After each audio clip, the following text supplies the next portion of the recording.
Kasus suami tega membakar istri dan anak perempuannya bikin heboh warga Probolinggo.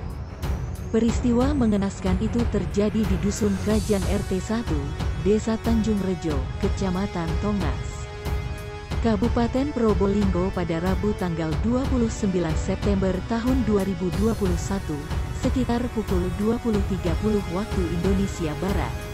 Korban adalah Siti Maimunah, 31, warga Desa Alas Kelogo, Kecamatan Leko, Kabupaten Pasuruan dan anaknya yang masih duduk di bangku sekolah dasar.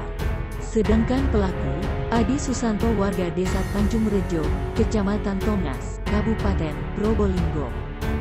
Berdasar informasi sementara yang dihimpun, pemicu kasus ini bukan hanya karena Siti tak kunjung pulang hingga malam selepas pamit periksa ke salah satu bidan pada pagi hari. Pelaku gelap mata membakar istrinya diduga karena urusan ranjang.